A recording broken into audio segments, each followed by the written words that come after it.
Pitch to Pro is the official podcast of USL Arkansas. This will be our platform to tell our story about the club and the special place that we call home, Northwest Arkansas. This is a journey. We want to bring you along for the ride. We'll share what's going on behind the curtain, help educate the community at large about soccer, our league, and give updates on the progress of the club along the way.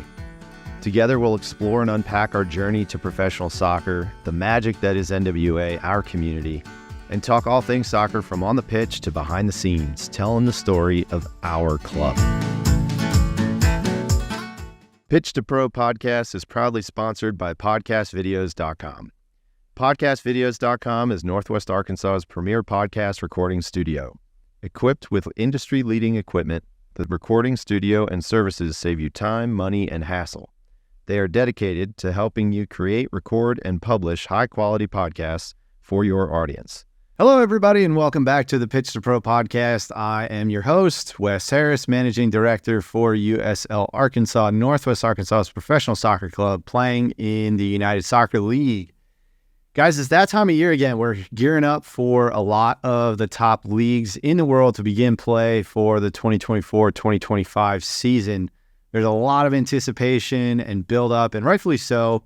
A lot of players are coming on. Teams are coming off of big summer tours. They're coming back from Copa America and the Euros and international duty, even the Olympics, which are still ongoing for a couple of countries and players at this point as they go deep in the tournament there. But one of the biggest things to look for this month as the season gets underway is player transfers. Is going to be a big topic.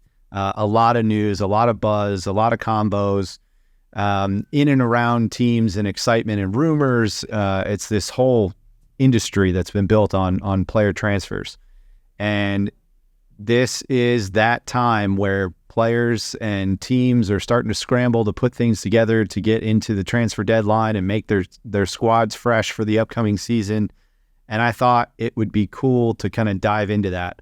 Player transfers is a big business in global soccer, especially in the top leagues. So globally, in the last season, 2023-24, transfer market around the world broke a new record by clubs spending more than $10.9 billion around the world, like I said. And just to guys give you an idea, not all leagues are created equal. We know that there's these mega clubs out there, mega leagues.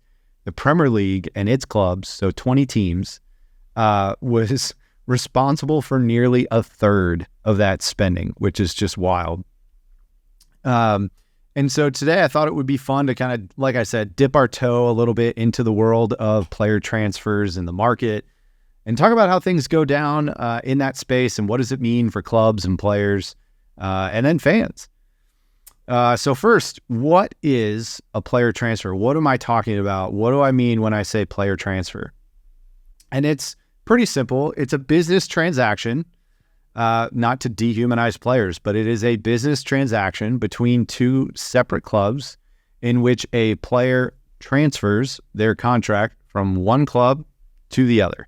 So when do player transfers take place? The answer is right now. Officially, there's two periods or windows of time throughout the year or a season in which clubs are allowed to make player transfers.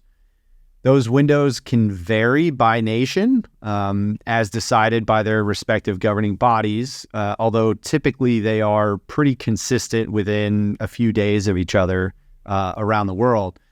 But generally speaking, there's a summer transfer window, which is typically the longer one and where a lot more of the deals take place. It typically opens up sometime around mid-June or so till the end of August. So it's roughly about, your summertime equivalent, a couple months, maybe, give or take a week or two. This current summer transfer window ends on August 30th. So just a few weeks here. And then there's a shorter window in the middle of the season or the year for these clubs, which is typically the month of January. Rarely do you see the bigger type transactions. A lot of it is kind of plugging holes in the squad. You may have picked up an injury in the first half of the season, that kind of a thing. So it's not to say that it doesn't happen, but some of those bigger transfers typically tend to happen over the summer when you're out of the season, so to speak, and you have a longer time to shop around, negotiate, all those different things. But like I said, the current summer transfer window is still open, and it extends all the way until August 30th. So, which is actually a couple weeks into the season coming up here for these clubs, for a lot of these leagues. And so conceivably, you could see a player line up for their current club in the first few weeks. And potentially, it's conceivable that they could be transferred to, let's say, their arch rival in the same league and literally play against them in the following weekend if the schedule was such. So sometimes it's a little bit wild and a bit of a heartbreak for some of these fans that get, accustomed and so fall in love with these different players and supporting them for many years and in a lot of different instances. And so sometimes, your world as a fan can get rocked, both positively for, a signing that you're getting excited about coming in, or a great player that you hate to see leave that is on to potentially greener pastures. So there are a couple of different types of player transfers. So we'll talk first about a true transfer, so a full transfer. So the contract goes from one club to a different club on a permanent basis. So there's two different types of these. There is a paid player transfer, which is typically the ones that you hear about the most and are probably the most common. And this happens when the player is still under a contract. So typically these players are signing anywhere between 3 to 5, sometimes 10-year contracts, typically more in the 3 to 5 year. So let's say the player is 3 years through a 5-year contract and another club wants to purchase that player. That being the case, that player is still under contract with their current club. And so typically, you're not going to give away an asset like a player, in particular a good player, for free, especially when they're under contract and you're under no obligation to do so. So that's where these transfer fees come into place, and you see players and language about them being bought by a certain club from their current club. We'll get into more around transfer fees a little bit later. So once a price is agreed, the transfer can take place. So that's a paid player transfer. That's when a player is currently under contract. Then you also have a permanent transfer, but a free transfer. And how does this happen?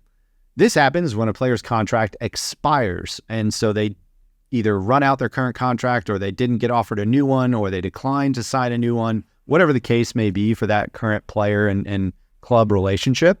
But, whatever that might have been, they didn't like the new contract terms, or the club doesn't see them as a part of their future plans. Whatever the case is, they're not going to have a new contract, and he runs it out, or she runs out their current contract with their current club. And basically they become a free agent. That's a term that we all know here in the U.S. in our current major league sports landscape, free agency. And that's kind of what happens there. And so that player is free to start talking to other clubs, and they are free to do that when there are 6 months left on their existing current contract. So you don't have to wait until the season ends. They can start having those conversations. Clubs are free to reach out. The player is free to reach out to clubs and player's agent, more like in that case. But 6 months left on their current contract. So you can have a paid or a free transfer on a permanent basis. Then we also see a lot, actually, that don't get talked about as much. They kind of fly under the radar, and I'll talk about why, is player loans. So a player can be loaned to another club for a period of time. Generally, you see this for half of a season, and they may reevaluate midway through the season and come back or extend it. Or sometimes you see these for full seasons, though there are obviously other options exist. Extenuating circumstances, different clauses in the loan contract, etc., on when they can recall the player, all those different things. But players are loaned out to other teams. In this case, the contract is still with the parent club, and the terms of the contract are still honored. But the loanee club, the club that is receiving the player, pays the player's salary. Or at least a portion of it, whatever the negotiations pan out to be. But typically, in what you see happen, the club takes on the player salary. And that's a way for, even though the contract is still on their books, they don't have to come up with the revenue to support the player's salary. For a player, typically you see these used for developing players that are not yet ready for the first team action, or they're not going to see a lot of first team minutes on a regular basis with the coaching staff still wants to give that player an opportunity to develop and continue to get first team minutes just elsewhere.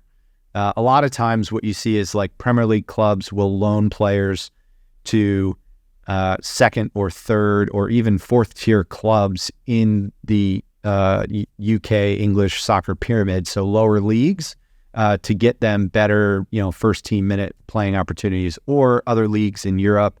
You see this constantly. It does happen, and it is possible where loans do happen intra-league. So one, for example, a Premier League club like Chelsea could loan a player to Manchester United. That does happen. It's not that uncommon, actually. The only stipulation with that is that the player being loaned cannot play against its parent club. And so you will never see a player being loaned from Chelsea. In that instance, Manchester United could not put that Chelsea player in the lineup when they play Chelsea. So two type, you have a transfer on a permanent basis and a loan. And they're used for different reasons. There's pros and cons to each of them, like we talked about. So how does this all go down? How does a transfer happen? Great question. There's a whole lot that goes into these, but I'll try to kind of walk you guys through this just to high level, give you guys a sense of what goes down. So an interested club will make contact with the parent club or the owning club of the player that they're interested in with an official inquiry as to the status of that particular player. They can only make contact, and clubs can only receive contact in approved window timeframes. Just like there's a window for transfers, there's also a window for making contact. It's a little bit sooner than when the official transfer window opens up. So there's a little bit of wheeling and dealing ahead of time preemptively, or at least conversations and getting those set up in the right way. But you can actually have some pretty severe consequences if you can prove that contact was made illegally, outside of the window, without the club's permission, all these different things. It's known as tapping up, at least in certain parts of the world. And that is really, really hard to prove, but it does happen. And there's absolutely consequences, and transfers fall through. There's punishments levied down from governing bodies, these different kinds of things. So assuming that all of that happens and is copacetic and within the guidelines, everything is good. If the club is open to selling the player once they receive the inquiry, the club will then run it past the player to allow them time to gauge their interest. And so a player is going to talk around, their family, they're going to talk to their agents, they're going to talk within their trusted circle, other players within the buying club, that kind of a thing, to kind of get their head wrapped around the opportunity. And then they're going to tell their parent club, yes or no. A player also can lodge a formal transfer request with their current club if they're unhappy and they don't want to wait until their current contract runs out to leave on a free transfer. So for example, if a player is playing for Real Madrid, but they're not getting the type of playing time that they want, they don't jive with the current coach, they're not going to be really a part of the future plans, and it's early on in the season, they're only 2 years into a 5-year contract, they don't want to wait. Basically, at that point, they're at the mercy of the club, and they don't want to wait that long and make that kind of be their fate. You have a limited window as a professional athlete. Years and time are very precious. And so players can lodge a formal player transfer request. The coach has to agree, all of the front office has to agree that that's the right thing for the club. But if they agree to that, they can enter into that process and start to go down and shop around and see what kind of a market they have for that player. A lot of times what happens is these player requests are public. And a lot of times, even if it's not granted at that specific time by the club, it's often a tool that players will use as a plea, in air quotes, to other clubs to kind of say like, hey, come get me. Like, come inquire about me. I'm open. I'm available. I'm not happy with my current situation. Come through the right channels and within the guidelines, but come chat. So that's often a little bit of a tool that players will use. But if everybody agrees, hey, we want this transfer to happen in principle, then the negotiations for that player can begin. Again, we talked about the difference between a free and a paid transfer. Under the guise of a paid transfer here, club to club, these guys then start on negotiations in terms of a fee. How much is that player worth? There is a whole lot that goes into that. That is probably best for a separate episode in terms of the fair market value and the premiums that are placed on players for different positions and different things like that. But they will eventually they will negotiate back and forth, and they will agree on a fee for that player to be purchased by the buying club.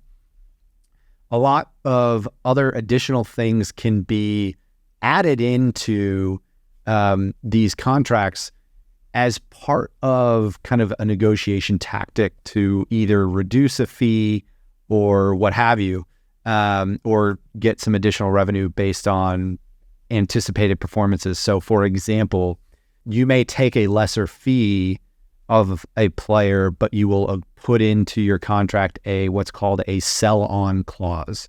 So if the purchasing club then sells that player again, you would then, as the original club in that transaction with the sell-on clause, be entitled to whatever percentage of that player's transfer fee that they sold it for. So for example, if Chelsea sold a player for 10 million, but they really wanted 5 million for the player, but they had a sell-on clause in the contract for, 5% or 10% of the player's transfer fee, within the next 5 years. And then the purchasing club, let's just say Barcelona, bought that player for 10 million, and then they sold them for 50 million. At 10%, you'd get that 5 million, right? So that's a way that they kind of negotiate that. There's also other bonuses and incentives in there. If they score X amount of goals or play so many minutes for the team, or if they help the team win the Champions League. Actually, this was a really funny scenario that just happened. So Real Madrid bought Borussia Dortmund's player, Jude Bellingham. He's a young, standout player, one of the best midfielders in the world right now, and he's only 20 years old. Borussia Dortmund sold him to Real Madrid for a large fee, but they also had other clauses in there. So if Real Madrid won the Champions League, I believe it was like 25 million, either euros or dollars. I forget the denomination, forgive me, but I know it was like 25 million that Real Madrid would then have to pay Borussia Dortmund because their player that they sold them helped them win the Champions League, and he absolutely was instrumental in that. Turns out that Borussia Dortmund actually played Real Madrid in the UEFA Champions League final. You win money and obviously prestige and all these other things. You want the trophy, you want to win as Borussia Dortmund. But the prize money for Borussia Dortmund winning the Champions League was like 22 million of the same denomination, and they actually would have won more and did receive more because they ended up losing to Real Madrid. And so it was kind of funny. It was this weird, interesting paradox of, well, I want to win, but I actually will get more money. Nobody would ever do that. They would never throw a game. I'm not suggesting that they would, but it was just kind of a funny happenstance and an example of how these things kind of come together. So you also have then the player and the new club that is purchasing him or her have to agree to a new contract, their wages, their bonuses, their incentives, their working conditions. All of that has to be agreed upon before a transfer can ever happen. So there's negotiations that happen there, and that takes time, right?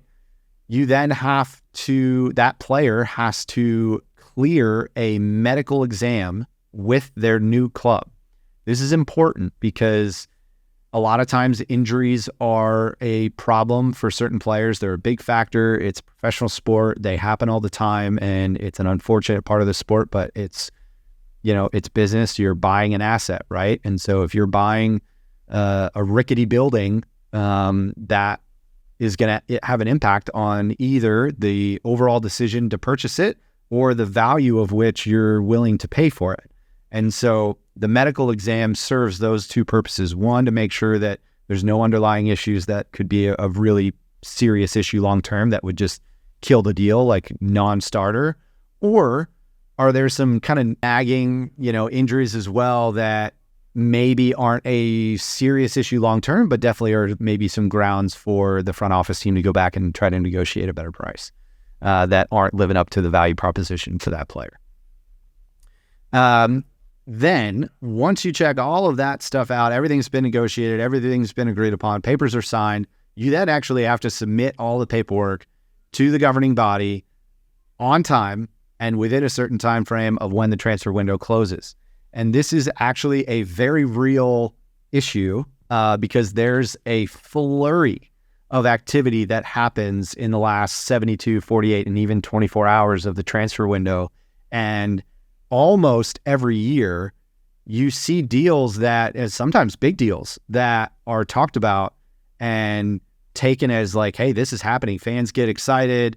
A player may be traveling to the new club to have an unveil, and somebody messed up in the paperwork and the admin side of things, and it didn't get through to the governing body on time.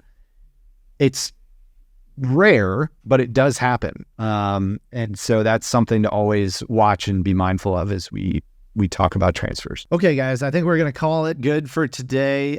In this episode, we talked a lot about the player transfer market and started getting into some of those topics. And so I think we'll save the rest for next time. Please join us. Thanks for listening. Be sure to tune in for the next episode of Pitch to Pro. Until then, cheers, Northwest Arkansas. Thanks for tuning in for this episode of the Pitch to Pro podcast. Make sure to follow along with our journey and find us on pitchtopro.com, Instagram, LinkedIn, Facebook, YouTube, and wherever you get your podcasts. For more details and information on the club, check out uslarkansas.com or at USLArkansas on all major social channels. Until next time, Northwest Arkansas, cheers and thanks for listening.